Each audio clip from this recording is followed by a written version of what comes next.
Hello to my dear students, a very good morning once again. I hope you all are doing absolutely fine with your health. तो ये है आज हमारा day 4 का lecture. This is the fourth day we are interacting with each other. Alright?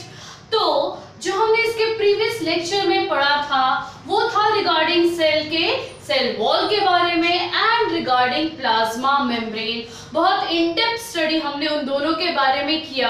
अब धीरे धीरे हम सेल के अंदर प्रोसीड करना शुरू करते हैं. सेल के अंदर भी हम गए तो सेल के अंदर जो फ्लूइड प्रेजेंट रहता है उसको हमने पढ़ा as cytoplasm. And you have also studied one more term known as cytosol. इसका मतलब साइटोप्लाज्म में से अगर डिफरेंट सेल ऑर्गेनल्स को हटा दिया जाए तो जो फ्लूइड बचेगा उसको बोला जाता है एज साइटोसोल. तो आज हम साइटोप्लाज्म में प्रेजेंट डिफरेंट जो सेल ऑर्गेनल्स प्रेजेंट हैं उनके बारे में पढ़ना शुरू करेंगे. एक छोटा सा इंट्रोडक्शन आपको लास्ट लेक्चर में मिल चुका था कि कौन से पार्ट से हम सेल के डिफरेंट ऑर्गेनल्स को स्टार्ट करेंगे. ऑलराइट, तो सेल ऑर्गेनल्स में हम सबसे पहले एक पर्टिकुलर ऑर्गेनल नहीं पढ़ने वाले हैं, हम पढ़ने वाले हैं एक सिस्टम. अगर सिस्टम वर्ड आता है मतलब उसके अंडर हम बहुत सारी चीजें पढ़ने वाले हैं. ऑलराइट, उस सिस्टम का नाम है एंडोमेम्ब्रेन सिस्टम. क्या बताया मैंने बच्चों? नाम सिस्टम का endomembrane system. Endo inside, membrane plasma membrane. Plasma membrane के अंदर क्या क्या सिस्टम प्रेजेंट है या प्लाज्मा मेम्ब्रेन से एसोसिएटेड जुड़े हुए क्या क्या सेल ऑर्गेनल्स प्रेजेंट रहते हैं वो हम पढ़ेंगे एंडोमेम्ब्रेन सिस्टम में. ऑलराइट, और एंडोमेम्ब्रेन सिस्टम में हमने जो डिस्कस किया था कि 4 डिफरेंट सेल ऑर्गेनल्स आते हैं. How many? 4 different cell organelles and we have studied those 4 organelles in a proper sequence. एक प्रॉपर सीक्वेंस में पढ़े. जैसे कि एंडोमेम्ब्रेन सिस्टम बनता है मेनली प्लाज्मा मेम्ब्रेन से, क्योंकि प्लाज्मा मेम्ब्रेन के अंदर की बात कर रहे हैं हम, तो मेनली वो बनता है प्लाज्मा मेम्ब्रेन से.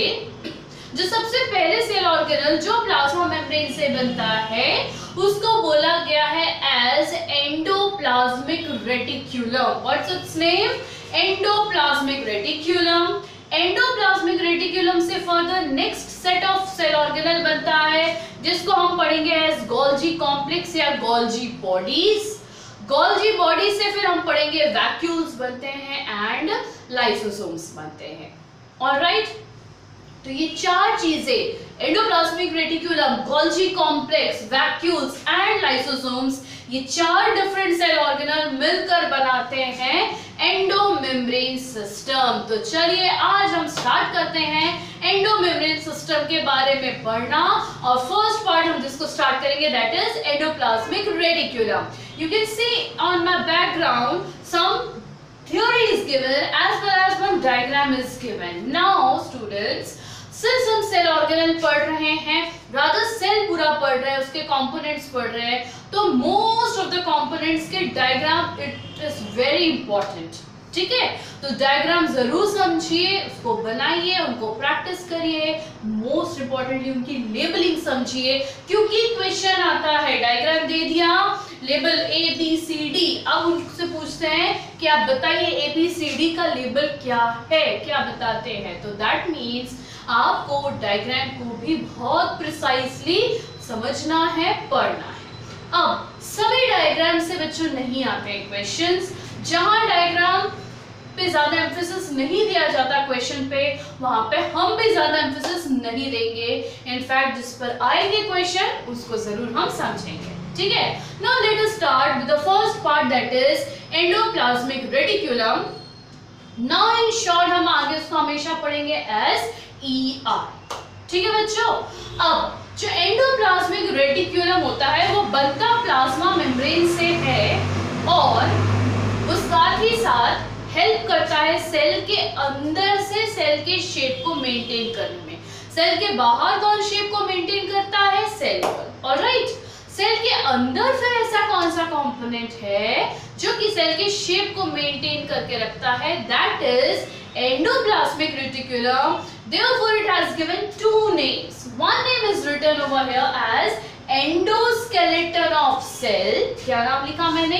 Endoskeleton of cell. एंडो का मतलब होता है इनसाइड, सेल के अंदर से कैसे वो स्केलेटन शेप को मेंटेन करके रख रहा। ऑलराइट, शेप मेंटेन कर रहा है, इसलिए इसको एक और नाम दिया जाता है फ्रेमवर्क ऑफ सेल। फ्रेम में हमारे क्या रहता है? फोटोग्राफ्स एक पर्टिकुलर फिक्स शेप में रहता है, डिस्टॉर्ट नहीं होते हैं, चेंज नहीं होता उसका shape. The same thing is doing कौन? ER यही सेम फंक्शन कर रहा है। फाइन, तो यहाँ पर क्या हम देख रहे हैं? मैंने एक फ्लो चार्ट जैसा देखिए बच्चों बना के रखा है। वो फ्लो चार्ट ये समझा रहा है कि किस सीक्वेंस में एंडोप्लाज्मिक रेटिकुलम या रादर एंडोमेम्ब्रेन सिस्टम बनता है। तो यहाँ पर हम क्या देख सकते हैं? प्लाज्मा मेम्ब्रेन बनाता है ER को, ER से फिर नेक्स्ट बनता है गोल्जी कॉम्प्लेक्स, गोल्जी कॉम्प्लेक्स से नेक्स्ट बनते हैं लाइसोसोम एंड वैक्यूल्स। ये सीक्वेंस ध्यान में रखिएगा। क्वेश्चन आता है कि लाइसोसोम को बनाने वाला कौन सा ऑर्गेनल होता है? That is Golgi complex. Golgi complex को बनाने वाला कौन सा सेल ऑर्गेनल है? तो that is ER and so on. Therefore this sequence is very important. Alright, fine. Now, since हम ER के बारे में पढ़ रहे हैं तो सबसे पहले हम समझते हैं उसका डायग्राम क्या है। अब एंडोप्लाज्मिक रेटिकुलम कैसे वो शेप को मेंटेन कर रहा, उसके स्ट्रक्चर में क्या क्या चीजें प्रेजेंट है।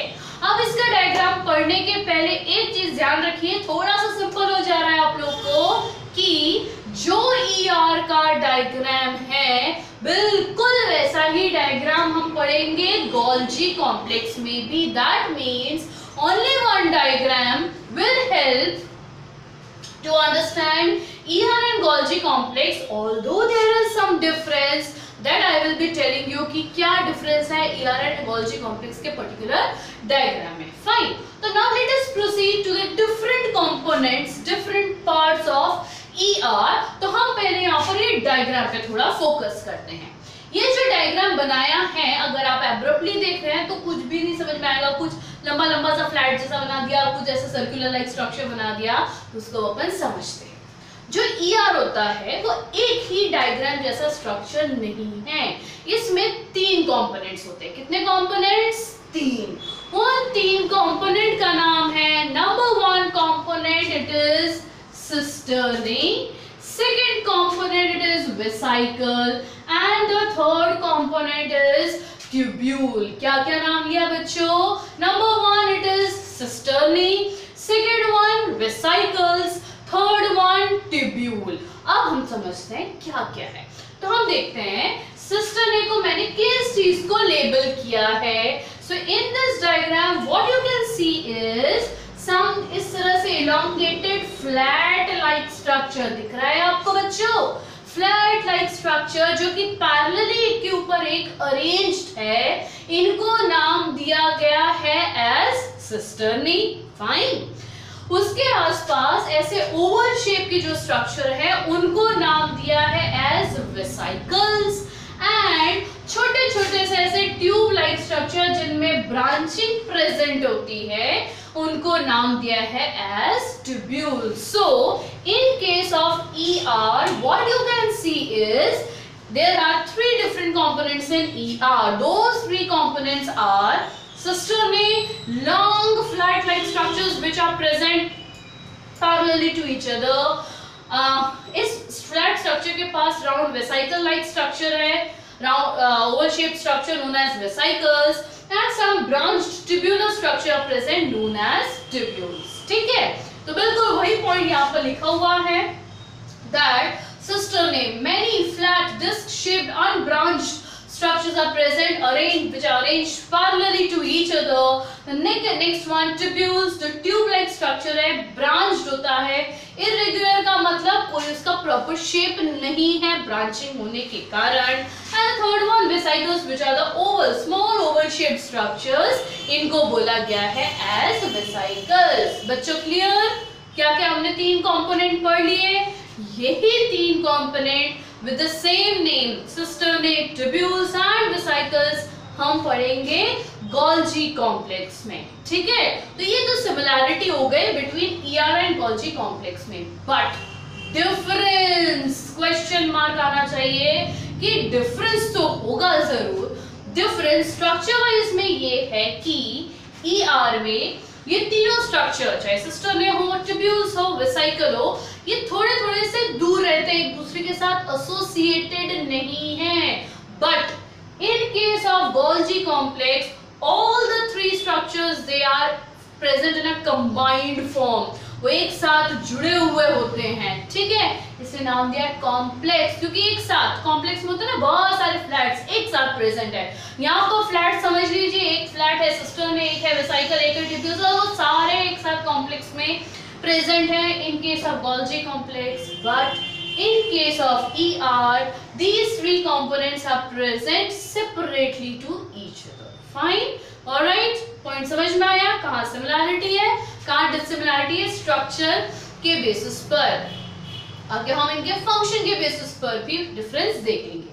फाइन, तो ये हमने डिफरेंट स्ट्रक्चर देख लिया, and because of the presence of this cisternal like structure, it is maintaining the shape from inside the cell, therefore it has been given one more name as system of membrane। बहुत सारे membrane structure present हैं, and framework of cell।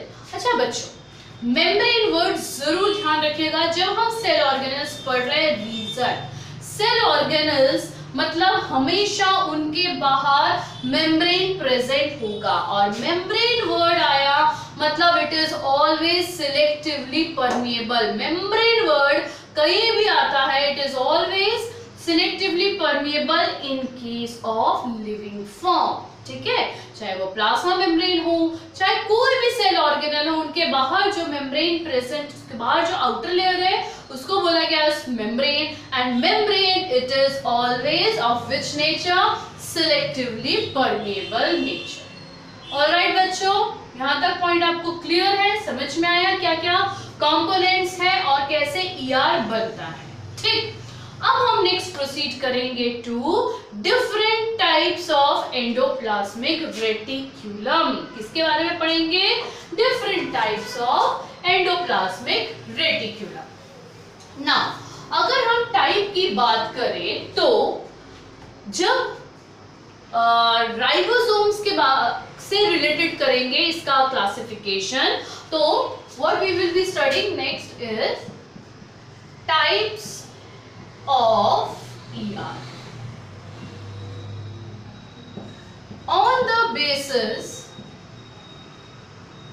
of, let me completely rub this part, तो आपको space मिलेगा, समझ में आएगा।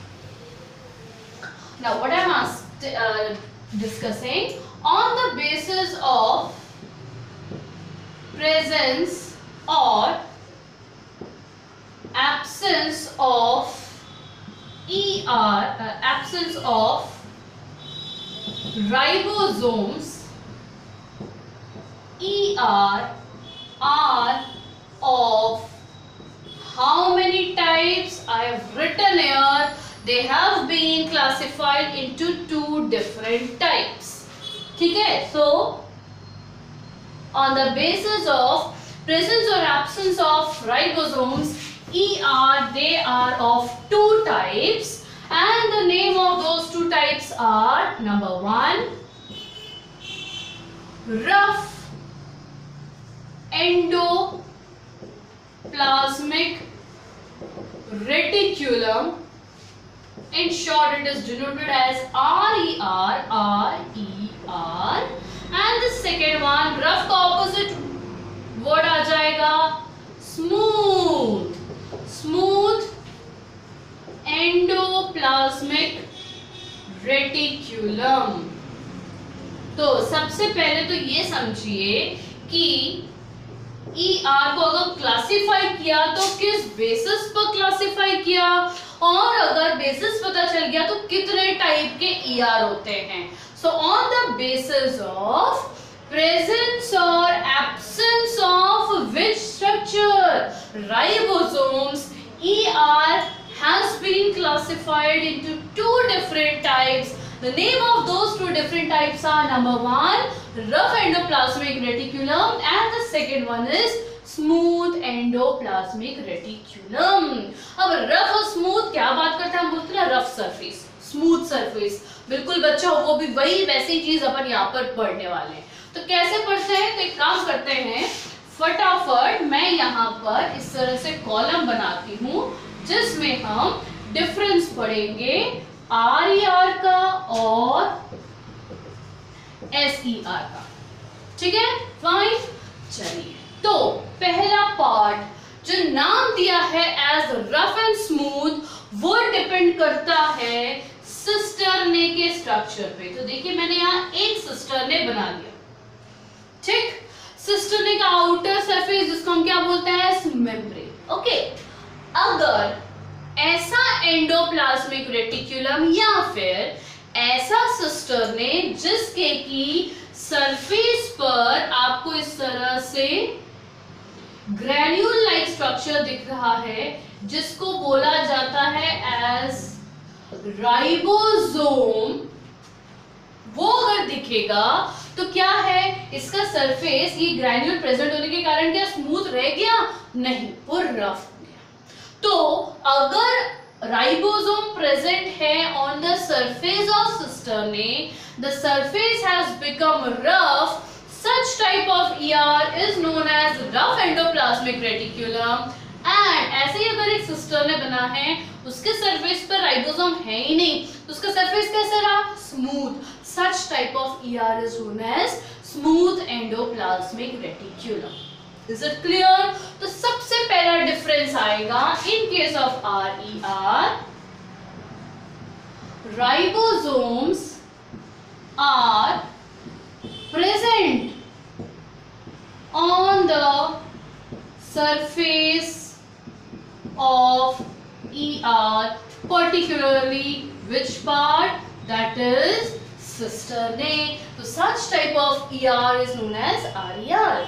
In case of smooth, नाम ही बता रहा है surface smooth है, मतलब क्या नहीं है उसमें, राइबोसोम्स नहीं है. तो इसका पॉइंट हम सिंपल लिखेंगे, ribosomes are absent on the surface of ER. Is it clear? Is it clear? Yes. Now next, अब क्वेश्चन आता है, अगर राइबोसोम जुड़ा हुआ है ER के साथ, तो ऐसा कौन सा एक पर्टिकुलर कौन सी चीज होगी जिससे वो राइबोसोम जुड़ा हुआ है इससे, ER से. तो there is a special type of proteins which we will be studying now. वो प्रोटीन हेल्प करता है राइबोसोम को ER के साथ बाइंड करने में, अटैच करने में. तो हम यहां पर लिखते हैं कि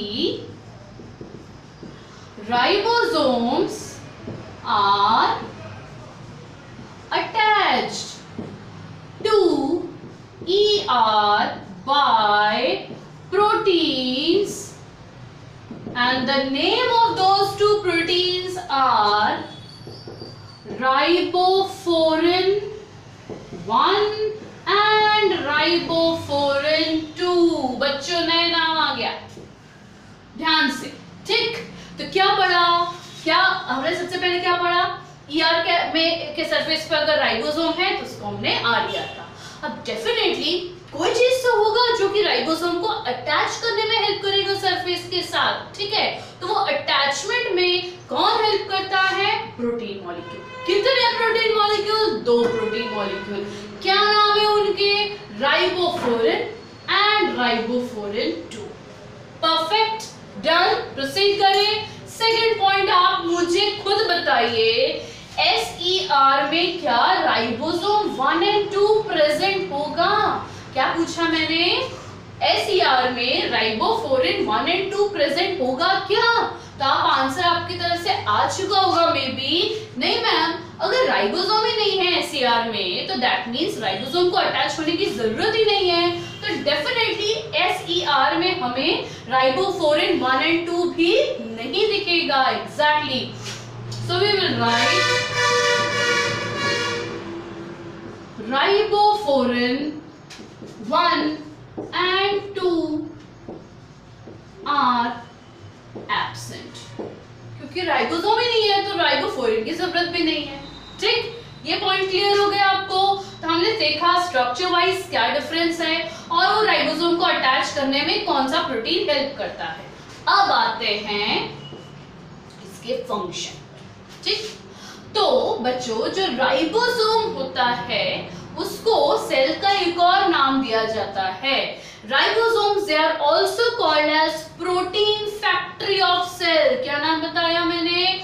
प्रोटीन फैक्ट्री ऑफ सेल। ऐसा फैक्ट्री जहां पर भरपूर अमाउंट में क्या बन रहा है? प्रोटीन्स बन रहे हैं। तो कोई भी सेल हो, चाहे प्रोकैरियोटिक सेल हो या यूकैरियोटिक सेल हो, दोनों सेल में राइबोसोम में क्या बनता है? बहुत सारा प्रोटीन बनता है।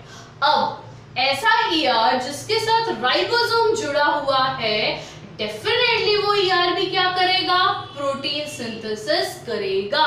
So here comes the function of RER, that it helps in protein synthesis. It helps in protein synthesis, and this function is because of the presence of ribosomes. Alright बच्चों, fine.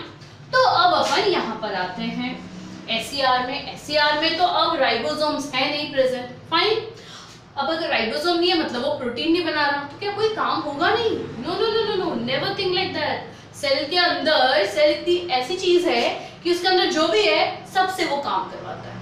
तुम ये करो, तुम वो करो, तुम ये बनाओ, तुम उसको तोड़ो, तुम उसको बनाओ।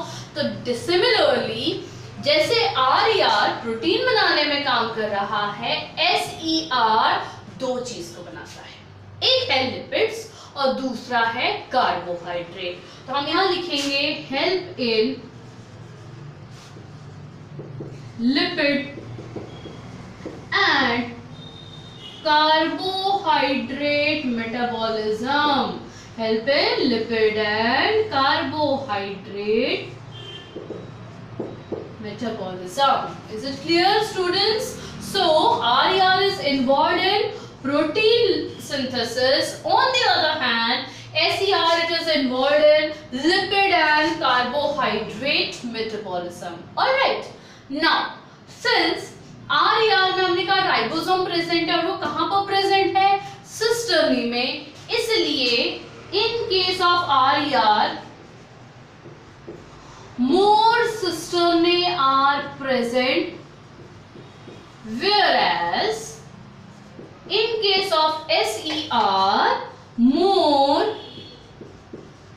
vesicles and tubules are present. बिल्कुल, देखिए सब एक के साथ जुड़े हुए पॉइंट है। सरफेस रफ या स्मूथ है किसके कारण? राइबोसोम। अगर राइबोसोम प्रेजेंट है तो राइबोसोम को अटैच करने में कौन हेल्प कर रहा है? Ribophorin 1 and 2 protein. Ribosome present है तो RER का फंक्शन हो गया प्रोटीन सिंथेसिस से, SER का फंक्शन हो गया लिपिड एंड कार्बोहाइड्रेट मेटाबॉलिज्म से एसोसिएटेड है। अब सिस्टर्नी के साथ राइबोसोम जुड़ता है, इसलिए RER में सिस्टर्नी ज्यादा है एंड SER में क्या उनसे कंपोनेंट ज्यादा है? वेसिकल्स एंड ट्यूब्यूल्स ज्यादा। परफेक्ट बच्चों, लास्ट आते हैं हम इसके एग्जाम्पल में कि RER मेनली कौन से सेल्स में ज्यादा मिलेगा, सिमिलरली SER कौन से सेल्स। तो RER मेनली देखने को मिलता है in liver cells where protein synthesis takes place very fastly. बहुत commonly protein synthesis होता है liver cell में, due to which more RER is present over here. In case of SER, they are present in adipose cells. adipose का मतलब ही होता है fat storing cells. ऐसे cell जो कि फैट को स्टोर करते हैं। तो डेफिनेटली हम लिपिड मेटाबॉलिज्म से रिलेटेड पढ़ रहे हैं। लिपिड का कॉमन नेम होता है फैट। तो बिल्कुल वैसा ही कंसेप्ट यहाँ पे दिख रहा है एग्जाम्पल में, एडिपोज सेल्स एंड साथ ही साथ यहाँ पर हम नेक्स्ट देखेंगे ग्लाइकोजन स्टोरिंग सेल्स। ग्लाइकोजन आप पढ़े हैं पहले भी, हमारे ह्यूमन बीइंग में स्पेशली जो एक्स्ट्रा ग्लूकोज बनता है, जो अपनी बॉडी को जरूरत नहीं है, वो एक्स्ट्रा ग्लूकोज कन्वर्ट होता है इनटू ग्लाइकोजन और कहां पर स्टोर होता है? लिवर में। तो glycogen storing cells and adipose cells lipid and carbohydrate metabolism से एसोसिएटेड हो गया, प्रोटीन से एसोसिएटेड हो गए आरईआर, जो कहां पर प्रेजेंट है? लिवर सेल्स में। ठीक है बच्चों, इतना पॉइंट क्लियर? तो देखिए हमने काफी इन डेप्थ पढ़ा आरईआर और एसईआर का क्या डिफरेंस है। ऑलराइट फाइन, तो I am giving you 5 seconds. बच्चों आराम से ध्यान से इन पॉइंट्स को देखो, उसके बाद हम स्टार्ट करेंगे फंक्शंस ऑफ ईआर की। ईआर का जब अपन इतना सब कुछ पढ़ लिया, कुछ फंक्शन तो जो अपन ने पढ़े उसमें से ही आ जाएंगे, तो फंक्शंस ऑफ ईआर को हम पढ़ के आगे प्रोसीड करते हैं। Okay, just go through this difference point very precisely.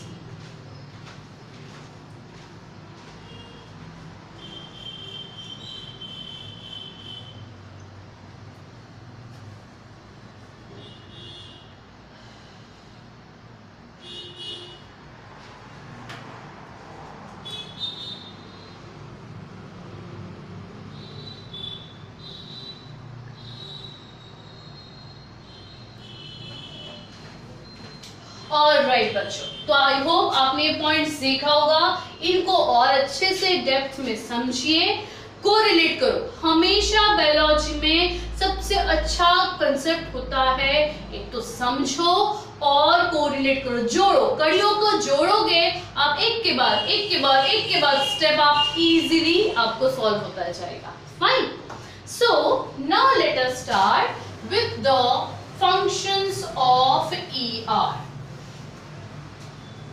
Functions of ER, अभी तक अपन ने जितना ईआर के बारे में पढ़ा, आपके पास ऑलरेडी 3 फंक्शन आ चुके हैं। पहला फंक्शन है कि उसको एंडोस्केलेटन बोला गया, मतलब कहीं ना कहीं वो शेप को मेंटेन करने में हेल्प कर रहा है। दूसरा फंक्शन पढ़ा प्रोटीन सिंथेसिस में हेल्प कर रहा, तीसरा पढ़ा लिपिड और कार्बोहाइड्रेट मेटाबॉलिज्म में हेल्प करता है। तो बिल्कुल हम फंक्शन को यहीं से पढ़ना स्टार्ट कर देते हैं।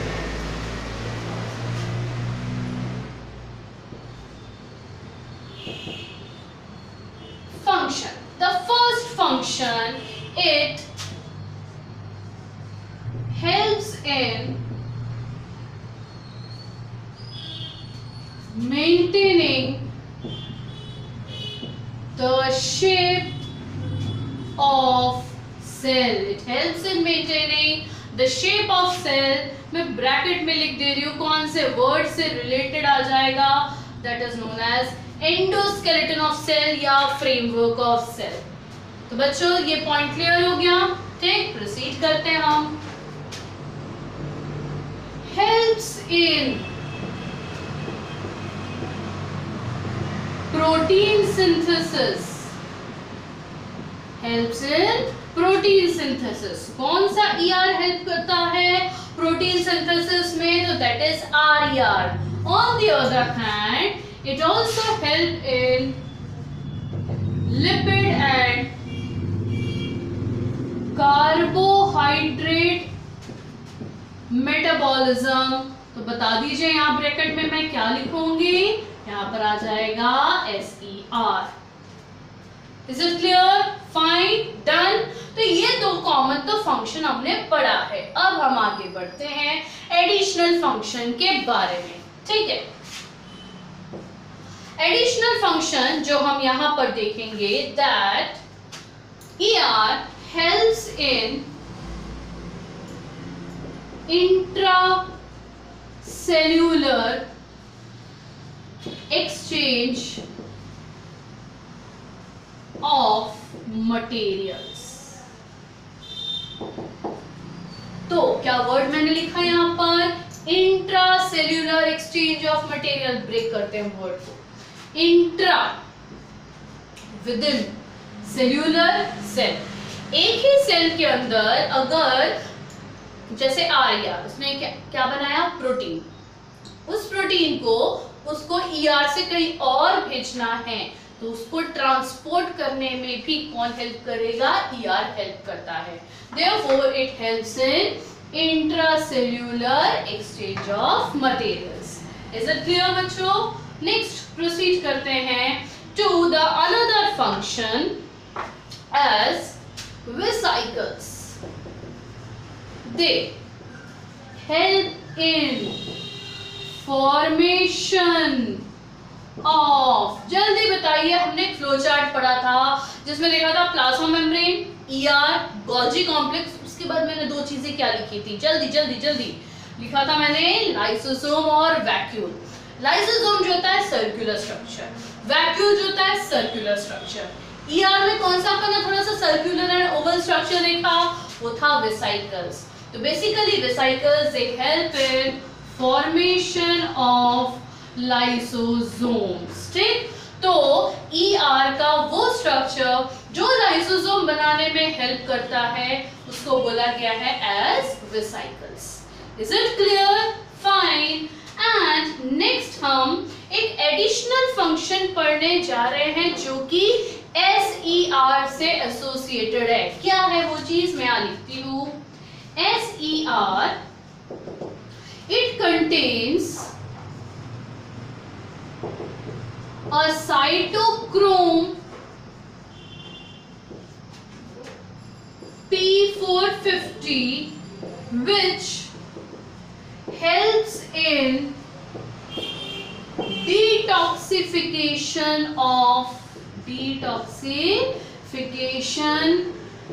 of drugs, pigments etcetera. तो बच्चों मैंने बहुत बड़ी लाइन लिखी है, एक बार फिर इस लाइन को पढ़ते हैं फिर समझते हैं क्या लिखा मैंने, किससे एसोसिएटेड है वो फंक्शन, SER से, ठीक है।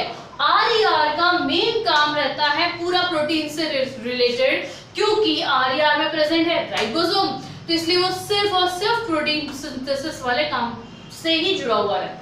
बट जो SER है वो लिपिड एंड कार्बोहाइड्रेट वाला काम जरूर करता है, उसके अलावा एक बहुत इंपॉर्टेंट काम करता है जिसको यहाँ नाम दिया गया है एज डिटॉक्सिफिकेशन, डिटॉक्सिफाई करना। टॉक्सिक सबसे पहले इस वर्ड पे आता है, टॉक्सिक का मतलब हार्मफुल केमिकल, इतना harmful that sometimes it may lead to many diseases और sometime it may lead to death. तो कुछ ऐसे हार्मफुल ड्रग्स होते हैं, कुछ ऐसे हार्मफुल पिगमेंट्स होते हैं जिनको हम कंज्यूम करते हैं and somehow they are harmful to the cell. तो उस टॉक्सिक केमिकल्स को डिटॉक्सिफाई करना मतलब उसकी टॉक्सिसिटी को खत्म करना, उसके टॉक्सिक कंपोनेंट को खत्म करना, वो काम कौन करता है, SER। SER में ऐसी कौन सी चीज है जो डिटॉक्सिफिकेशन में हेल्प करता है, that component has been given the name as cytochrome P450। क्या नाम है बच्चों, नया नाम है, हम आगे पढ़ेंगे साइटोक्रोम क्या चीज होता है, ठीक है।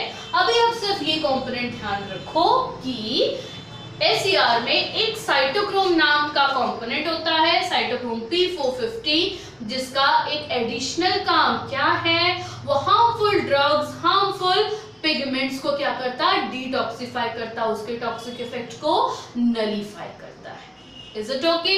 तो ये सारे मेजर फंक्शंस हो जाते हैं ER के जो हमने यहाँ पर पढ़ा है।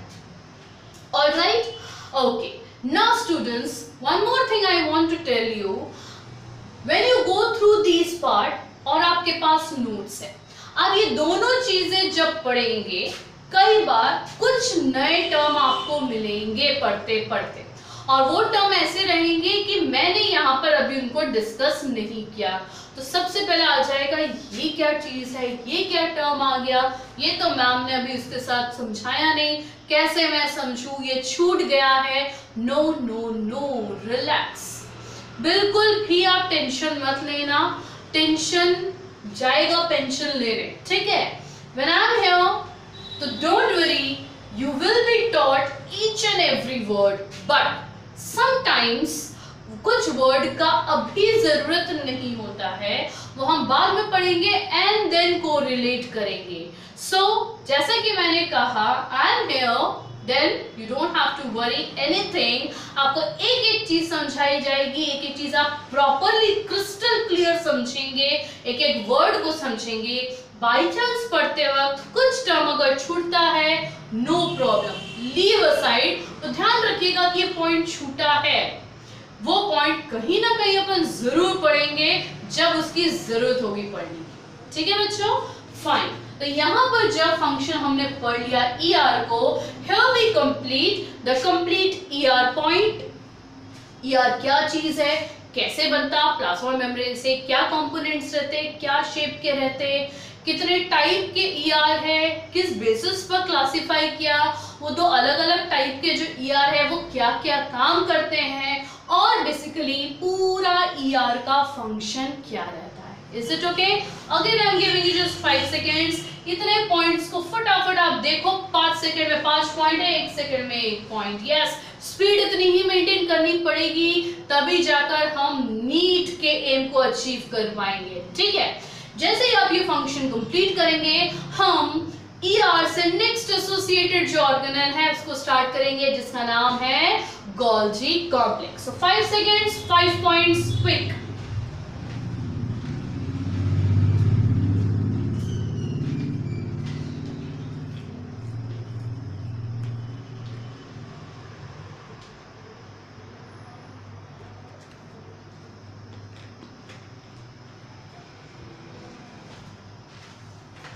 Alright, so completed. Very nice. देखिए, जैसे मैंने कहा आपने अपनी स्पीड बढ़ाई. अगर मैं ये आपको 5 सेकंड नहीं दी होती, 5 मिनट भी दिए होते ना, तो वो 5 मिनट भी आप उतने पॉइंट्स में पढ़ते हैं. That means you are having that ability. उसको बिल्कुल आप ऊपर लाइए. You all are having that ability to achieve that goal, and the goal is very high. तो अपने आप को भी अपने लेवल को बढ़ाना पड़ेगा. आई एम टेलिंग यू, कुछ दिनों बाद आपको अपने आप में इतना चेंजेस दिखेगा. मतलब आप पहले सोचते थे कि इतना सारा पढ़ने में कितना टाइम लगता है, कुछ दिनों बाद you will become so much expert कि इतनी जल्दी जल्दी सारे पॉइंट्स आप पढ़ लोगे, समझ लोगे, कोरिलेट करोगे. तो ये मैजिक होने वाला है. Fine, alright. तो अब जब ER हो गया, तो क्यों ना हम इसका जो एसोसिएटेड नेक्स्ट कंपोनेंट है वो स्टार्ट करते हैं. And the name of that component is Golgi bodies या गोल्जी कॉम्प्लेक्स या गोल्जी एपरेटस. तो देखिए क्या क्या नाम बताया. सेकंड कंपोनेंट है ये एंडोमेम्ब्रेन सिस्टम का, उसका नाम है गोल्जी बॉडीज या फिर गोल्जी कॉम्प्लेक्स और else Golgi apparatus. All the suffix bodies, complex, apparatus, इनका मतलब होता है बहुत सारी चीजें एक साथ आना, बहुत सारी चीजें एक साथ आना. ठीक है बच्चों, तो ये जो गोल्जी कॉम्प्लेक्स है, apparatus है, ये गोल्जी नाम कैसे आया ये भी आप पढ़े हो, याद भी होगा शायद. एक्चुअली जब माइक्रोस्कोपिकली स्टडी स्टार्ट हुआ, ER जरूर दिखा. ER में तीनों कंपोनेंट क्या थे, सब एक साथ एसोसिएटेड नहीं थे जरूर, पास बस एसोसिएटेड, जुड़े हुए नहीं थे. माइक्रोस्कोपिकली देखा कि नहीं, कुछ एक ऐसा स्ट्रक्चर भी है जहाँ पर वही है, सिस्टर्न है, टिब्यूल है, वेसिकल है, बट वो सारे जुड़े हुए हैं. ये ER नहीं हो सकता. तो फिर उसको नाम दिया, ये एपरेटस है, कॉम्प्लेक्स बना रहा है. और जिस साइंटिस्ट ने सबसे पहले इनको देखा था उनका नाम था कैमाइलो गोल्जी, एंड उनके नाम से ही इस फर्दर ऑर्गेनल को नाम आया. ठीक है, तो पहला हम यही देखेंगे कि इट वाज फर्स्ट डिस्कवर्ड और else observed bye Camillo Golgi, due to which this name is given. Alright, now animal cell के केस में जरूर गोल्जी बॉडीज, गोल्जी एपरेटस नाम आता है, बट प्लांट सेल में गोल्जी बॉडी को एक और नाम दिया जाता है. What is its name? In plant cells Golgi bodies are known as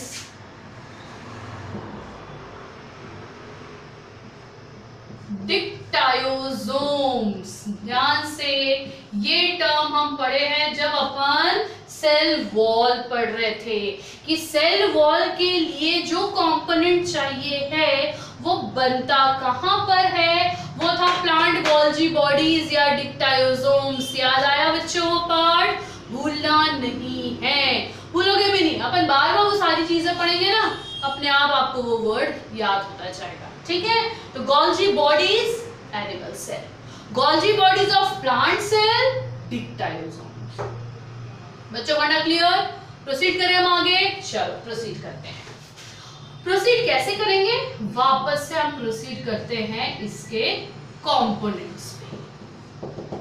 ठीक है, अगेन बिल्कुल ईआर के जैसा ही कंपोनेंट जाएगा. Like it is made up of again 3 components known as cisternae, vesicles and the third one tubules. No new name. These are the 3 same name which we have studied in ER. अब भी पढ़ा अपन ने, है ना? तो बिल्कुल वैसा ही है. बट अभी मैं इसका डायग्राम बनाती हूँ एंड हम देखेंगे कहाँ थोड़ा बहुत चेंजेस आया है. कुछ मैं नए लेबल करूंगी, उनको भी देखते हैं. ठीक है बच्चों? तो बिल्कुल सिस्टर ने हम वैसा ही बनाएंगे. ऐसा सिस्टर ने आपने देखा था किसमें? ईआर में देखे थे. गोल्जी कॉम्प्लेक्स में हम थोड़ा सा डिफरेंट सिस्टर ने बनाएंगे. कैसे बनाएंगे?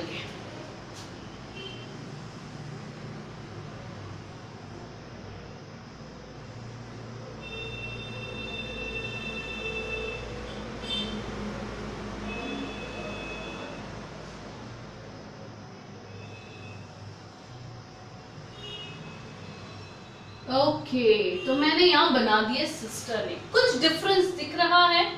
क्या दिख रहा है? ये थोड़ा सा ऐसे कर्व्ड शेप है.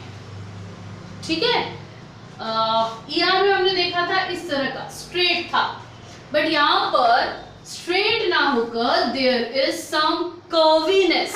कर्वनेस आया है और इस कर्व होने के कारण इसका कुछ ना कुछ एक इंपॉर्टेंट फंक्शन भी होता है. वो भी हम देखेंगे क्या फंक्शन रहेगा. ना जब ये कर्व हो रहा है, ऐसा कर्व हो रहा है, तो एक साइड ये आउटर की तरफ बल्ज हो रहा है और एक तरफ अंदर की तरफ है. यहाँ पर एक bulging out and it is inside. ये बल्जिंग आउट के काम करते हैं, थोड़ा सा और बल्ज करके बनाते हैं.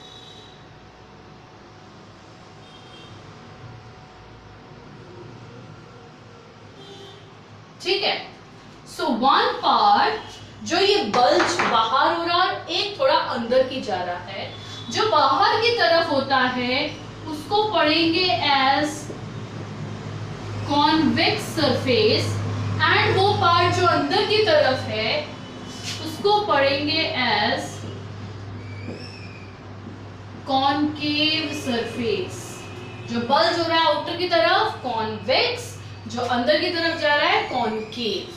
बाकी मैं यहाँ बनाती हूँ वेसिकल, फिर बनाती हूँ tubule like structure which are again branched, और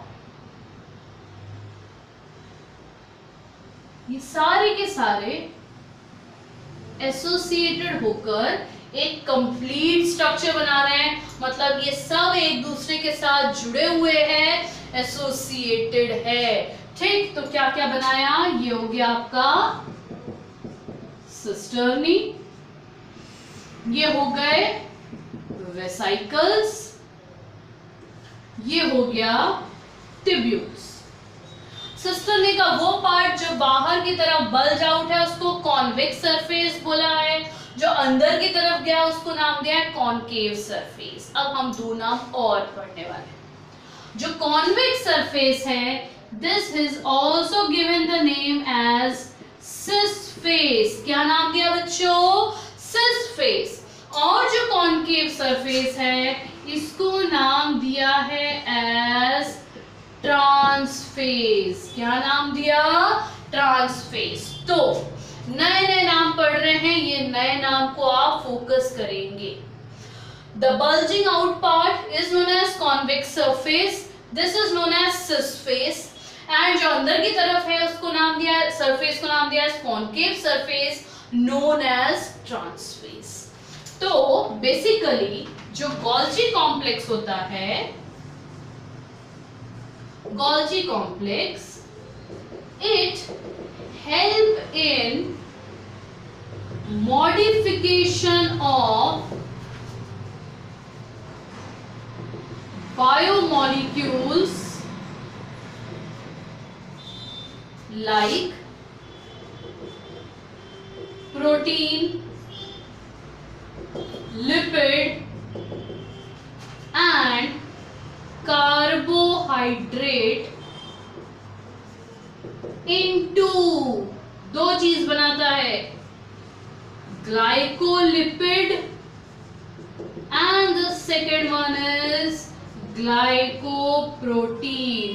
बच्चों मैंने वापस से एक बहुत लंबा स्टेटमेंट लिखा है, उस स्टेटमेंट को अपन पहले समझते हैं, पहले रीड करते हैं। क्या लिखा?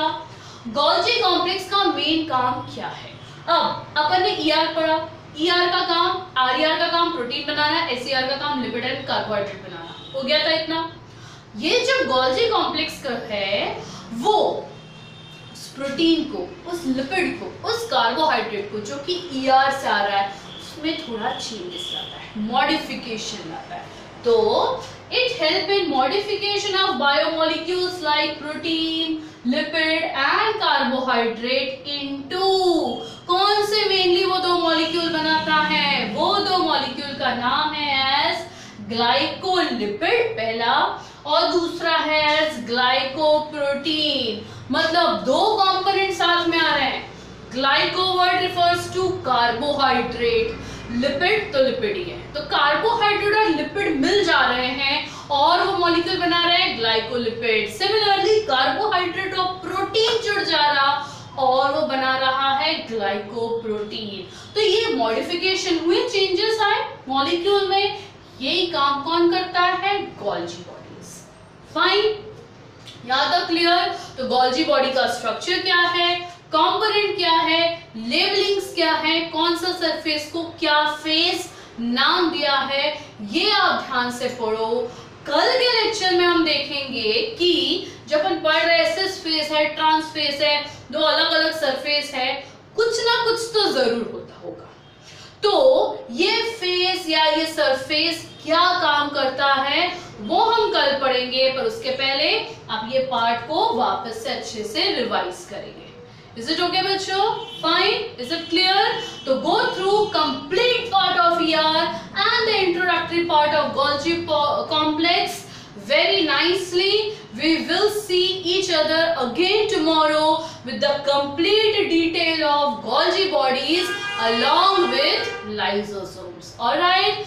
Till then, remain very happy, very healthy, continue with your studies. Thank you so much.